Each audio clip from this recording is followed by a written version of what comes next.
Graça e paz, meus queridos irmãos e irmãs em Cristo Jesus. Epístola aos Hebreus, do capítulo 7 ao capítulo 9. Capítulo 7. Melquisedeque, tipo de Cristo. Porque este Melquisedeque, rei de Salém, sacerdote do Deus Altíssimo, que saiu ao encontro de Abraão quando voltava da matança dos reis e o abençoou, para o qual também Abraão separou o dízimo de tudo. Primeiramente se interpreta rei de justiça, depois também é rei de Salém, ou seja, rei de paz. Sem pai, sem mãe, sem genealogia, que não teve princípio de dias, nem fim de existência. Entretanto, feito semelhante ao Filho de Deus, permanece sacerdote perpetuamente. O sacerdócio de Cristo é superior ao levítico. Considerai, pois, como era grande esse a quem Abraão, o patriarca, pagou o dízimo tirado dos melhores despojos.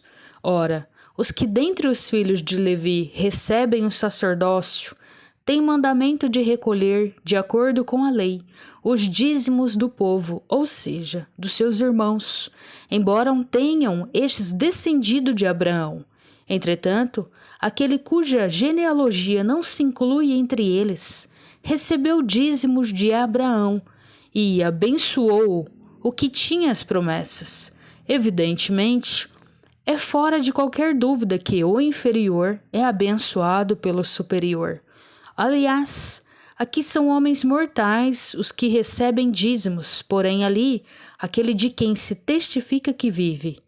E por assim dizer, também Levi, que recebe dízimos, pagou-os na pessoa de Abraão, porque aquele ainda não tinha sido gerado por seu pai, quando Melquisedeque saiu ao encontro deste. O sacerdócio levítico teve fim, mas o de Cristo é eterno. Se, portanto, a perfeição houvera sido mediante o sacerdócio levítico, pois nele baseado o povo recebeu a lei, que necessidade haveria ainda de que se levantasse outro sacerdote, segundo a ordem de Melquisedeque, e que não fosse contado segundo a ordem de Arão? Pois quando se muda o sacerdócio, necessariamente há também mudança de lei, porque aquele de quem são ditas estas coisas pertence a outra tribo, da qual ninguém prestou serviço ao altar. Pois é evidente que o nosso Senhor procedeu de Judá, tribo a qual Moisés nunca atribuiu sacerdotes. E isto é ainda muito mais evidente quanto à semelhança de Melquisedeque. Se levanta outro sacerdote, constituído não conforme a lei de mandamento carnal, mas segundo o poder de vida indissolúvel, porquanto se testifica: tu és sacerdote para sempre, segundo a ordem de Melquisedeque. Portanto, por um lado se revoga a anterior ordenança, por causa de sua fraqueza e inutilidade, pois a lei nunca aperfeiçoou coisa alguma, e por outro lado se introduz esperança superior, pela qual nos chegamos a Deus. Cristo, sacerdote único e perfeito. E visto que não é sem prestar juramento, porque aqueles sem juramento são feitos sacerdotes, mas este com juramento por aquele que lhe disse: o Senhor jurou e não se arrependerá. Tu és sacerdote para sempre. Por isso mesmo, Jesus se tem tornado fiador de superior aliança. Ora, aqueles são feitos sacerdotes em maior número, porque são impedidos pela morte de continuar. Este, no entanto, porque continua para sempre, tem o seu sacerdócio imutável. Por isso, também pode salvar totalmente os que por ele se chegam a Deus, vivendo sempre para interceder por eles. Com efeito, nos convinha um sumo sacerdote, como este, santo, inculpável, sem mácula, separado dos pecadores e feito mais alto do que os céus, que não tem necessidade, como os sumos sacerdotes, de oferecer todos os dias sacrifícios primeiro, por seus próprios pecados, depois pelos do povo, porque fez isto uma vez por todas quando a si mesmo se ofereceu. Porque a lei constitui sumos sacerdotes a homens sujeitos à fraqueza, mas a palavra do juramento, que foi posterior à lei, constitui o Filho perfeito para sempre. Capítulo 8. A antiga aliança era o símbolo transitório da nova, superior e eterna, da qual Cristo é o mediador. Ora, o essencial das coisas que temos dito é que possuímos tal sumo sacerdote, que se assentou à destra do trono da majestade nos céus, como ministro do santuário e do verdadeiro tabernáculo que o Senhor erigiu, não homem, pois todo sumo sacerdote é constituído para oferecer tanto dons como sacrifícios. Por isso, era necessário que também esse sumo sacerdote tivesse o que oferecer. Ora, se ele estivesse na terra, nem mesmo sacerdote seria, visto existirem aqueles que oferecem os dons segundo a lei, os quais ministram em figura e sombra das coisas celestes, assim como foi Moisés, divinamente instruído, quando estava para construir o tabernáculo, pois diz ele: vê que faças todas as coisas de acordo com o modelo que te foi mostrado no monte.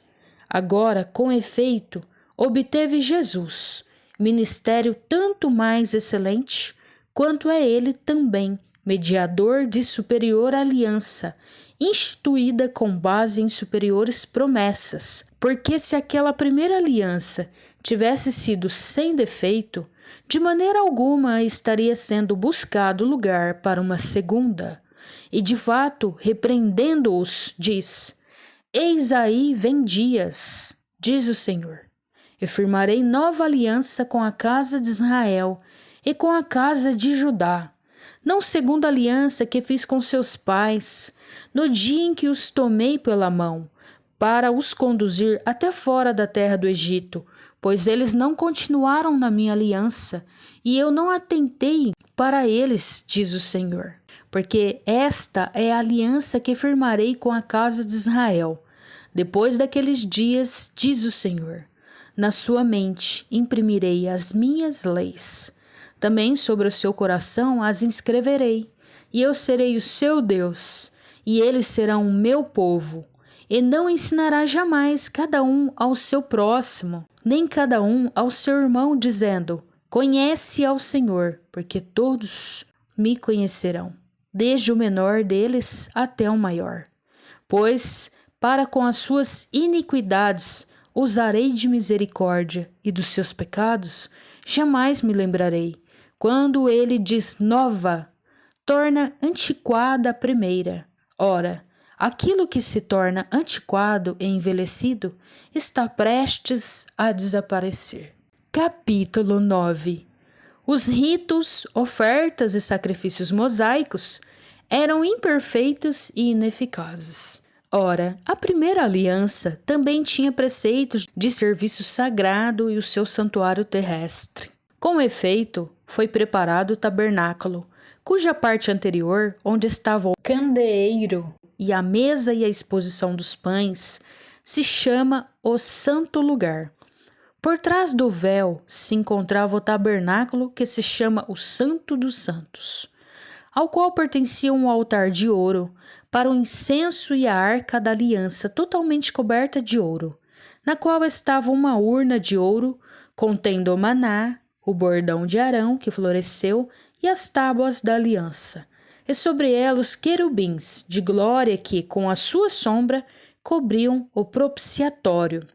Destas coisas, todavia, não falaremos agora, pormenorizadamente.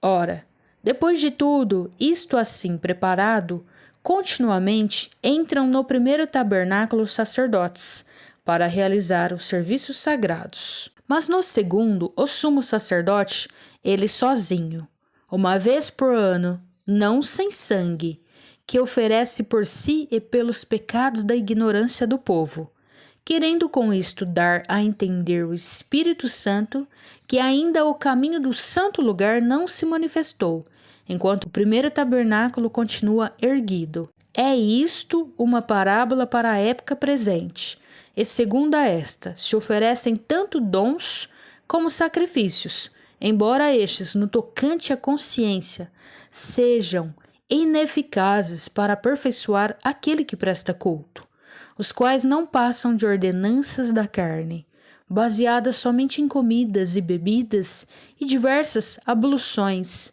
impostas até o tempo oportuno de reforma. O sacrifício de Cristo não se repete, é perfeito e eficaz. Quando, porém, veio Cristo como sumo sacerdote dos bens já realizados, mediante o maior e mais perfeito tabernáculo, não feito por mãos, quer dizer, não desta criação, não por meio de sangue de bodes e de bezerros, mas pelo seu próprio sangue, entrou no Santo dos Santos uma vez por todas, tendo obtido eterna redenção.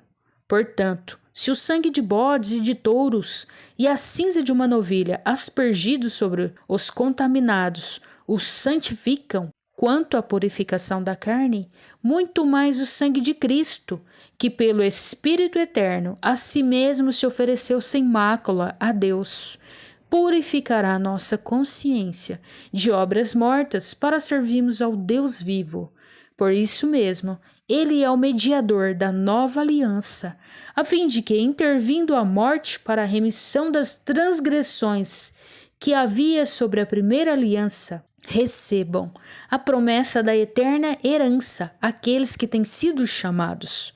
Porque onde há testamento, é necessário que intervenha a morte do testador, pois um testamento só é confirmado no caso de mortos, visto que de maneira nenhuma tem força de lei enquanto vive o testador. Pelo que nem a primeira aliança foi sancionada sem sangue, porque havendo Moisés proclamado todos os mandamentos segundo a lei a todo o povo, tomou o sangue dos bezerros e dos bodes com água e lã, tinta de escarlate e sopo, e aspergiu não só o próprio livro, como também sobre todo o povo, dizendo: este é o sangue da aliança, a qual Deus prescreveu para vós outros. Igualmente também aspergiu com sangue o tabernáculo e todos os utensílios do serviço sagrado. Com efeito, quase todas as coisas, segundo a lei, se purificam com sangue,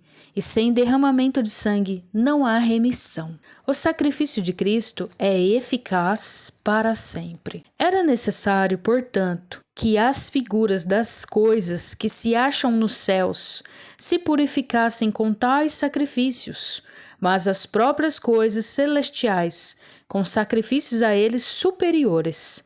Porque Cristo não entrou em santuário feito por mãos, figura do verdadeiro, porém no mesmo céu, para comparecer agora por nós diante de Deus, nem ainda para se oferecer a si mesmo, muitas vezes, como o sumo sacerdote cada ano entra no Santo dos Santos, com sangue alheio. Ora, neste caso, seria necessário que ele tivesse sofrido muitas vezes desde a fundação do mundo.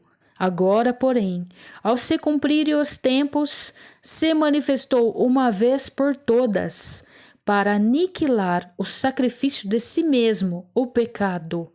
E assim como aos homens está ordenado morrerem uma só vez, vindo depois disto o juízo, assim também Cristo, tendo se oferecido uma vez para sempre, para tirar os pecados de muitos, aparecerá segunda vez, sem pecado, aos que o aguardam para a salvação.